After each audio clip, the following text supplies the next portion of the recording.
What if the hardest part of war wasn't the fighting, but finding your way back home afterward? This is the story of Odysseus, king of Ithaca, a clever warrior who wanted nothing more than to return home to his wife and son after 10 brutal years of war. It was Odysseus's own cunning that had finally ended the war, tricking the city of Troy with a massive hollow wooden horse filled with hidden soldiers. Victory should have meant going home quickly. Instead, Odysseus and his men boarded their ship not knowing that the journey ahead would take 10 more years. Watching over him was Athena, goddess of wisdom, who admired Odysseus's clever mind and quietly worked to guide and protect him whenever she could. But another god was against him. Poseidon, ruler of the seas, held a deep grudge against Odysseus for a wrong soon to be committed, and he would make the voyage nearly impossible. The first stop should have been easy. On the island of the Lotus Eaters, some of Odysseus's men tasted a strange fruit that made them forget home entirely, content to stay forever. Odysseus had to physically drag his men back to the ship, realizing that even paradise could be a trap if it made you forget who you were. Next, they landed on an island and entered a massive cave full of cheese and livestock, not knowing it belonged to something monstrous. That cave belonged to Polyphemus, a giant one-eyed cyclops and son of Poseidon himself, who returned home and sealed them all inside with a massive boulder. The Cyclops began eating Odysseus's men one by one. To survive, Odysseus devised a desperate plan, telling the giant his name was Nobody. Once the giant fell into a drunken sleep, Odysseus and his men drove a sharpened stake into his single eye, blinding him instantly. When the blinded giant screamed for help, he shouted that nobody had hurt him, so his neighbors ignored his cries, thinking no one was attacking him at all. Odysseus and his surviving men escaped by clinging to the bellies of the giant's sheep as they were let out to graze, slipping past unnoticed. But as they sailed away, Odysseus made one fatal mistake. He proudly shouted his real name back at the shore, letting Polyphemus pray to his father Poseidon for revenge. And from that moment on, the sea god cursed Odysseus's journey with endless storms and disaster. Even a gift meant to help him became a disaster. The wind god Aeolus gave Odysseus a bag containing all the dangerous winds, but his own curious crew opened it, thinking it held treasure. The escaping winds blew them violently off course, just as home was finally in sight, forcing them back out into dangerous, unknown waters. Eventually, they reached the island of the sorceress Circe, a beautiful enchantress who turned any man who entered her palace into a pig. With help from Athena, Odysseus resisted her magic, forcing Circe to reverse the spell and free his transformed men. Circe eventually let them go, but not before warning Odysseus of the horrors still waiting ahead, including monsters that no ship could pass unharmed. She warned him first about the sirens, creatures whose enchanting song lured sailors to crash their ships upon the rocks. To survive, Odysseus had his men plug their ears with wax, while he alone was tied tightly to the mast so he could hear the beautiful song without being able to steer the ship toward doom. Next came an even deadlier passage, a narrow strait guarded by two monsters, Scylla, a six-headed beast, and Charybdis, a deadly whirlpool that could swallow the whole ship. Odysseus chose to sail closer to Scylla, sacrificing a few men to her jaws rather than risk losing the entire ship to the whirlpool. Grieving but alive, the survivors landed on Thrinacia, an island sacred to the sun god, where Circe had warned them never to touch the golden cattle grazing there.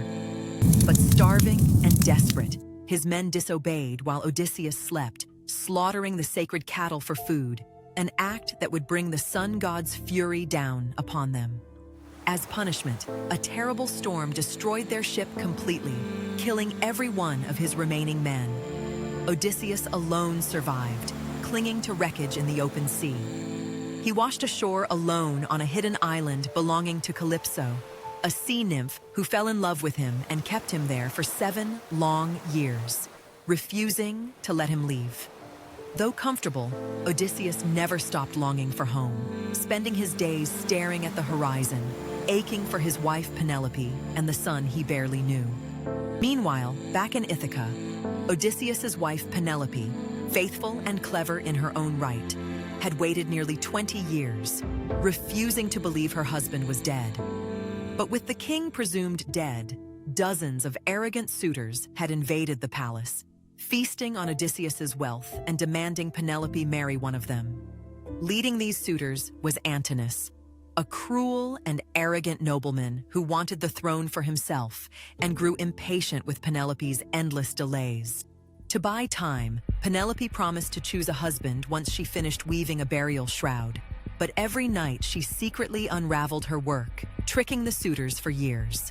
Meanwhile, Odysseus's son Telemachus, now grown into a young man, felt helpless watching strangers devour his father's home, and set out himself to search for any news of Odysseus. Back on Calypso's island, Athena finally convinced the other gods that Odysseus had suffered enough, and the messenger god Hermes was sent to demand his release. Calypso reluctantly agreed to let him go, helping Odysseus build a small raft to finally sail away from her island after all those years. Poseidon, still furious, spotted him at sea and smashed the raft apart with a massive storm, nearly drowning him before he managed to swim to a new shore. Battered and exhausted, Odysseus washed ashore in the land of the Phaeacians, where a kind princess found him and brought him to her father's court. There, Odysseus finally told his entire incredible story aloud, and the grateful king rewarded his honesty with a real ship and safe passage home to Ithaca at last. But Athena knew Odysseus could not simply march into his own home. With suitors ready to kill any rival, she disguised him as a rag disguised. Odysseus first found shelter with Eumaeus, his loyal old swineherd, who had remained faithful to his missing king for all these years without knowing the beggar's true identity. There, Odysseus was secretly reunited with his son Telemachus, who had just returned from his own search, and together, father and son planned how to take back their home. Still disguised as a beggar, Odysseus entered his own palace, and the only one who recognized him was his old, dying dog, Argos, who wagged his tail one last time before passing away. Meanwhile, Penelope, unaware her husband stood before her in disguise, finally announced a contest. Whoever could string Odysseus's old hunting bow and shoot an arrow through 12 axe handles would win her hand.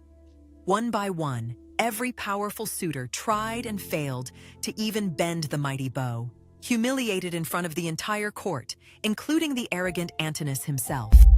Finally, the ragged old beggar asked for a turn, and to everyone's shock, he strung the bow effortlessly. With Telemachus and his loyal servants at his side, Odysseus turned the bow on the suitors themselves, unleashing a fierce battle to finally punish those who had tried to steal his home. When the fighting ended, every last suitor lay defeated, and Odysseus's home was finally free of the men who had tormented his family for so many years.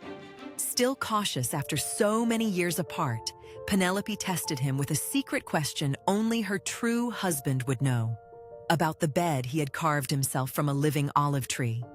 When Odysseus answered correctly, describing every detail of that bed only he could know, Penelope finally broke down in tears and embraced her husband after 20 long years apart. With Athena's guidance, peace was soon restored across Ithaca, ending any threat of revenge from the suitors' grieving families and finally allowing the kingdom to heal. After 10 years of war and 10 more years of monsters, storms, and heartbreak, Odysseus was finally home for good, ruling once more beside the wife and son who had never stopped believing in him.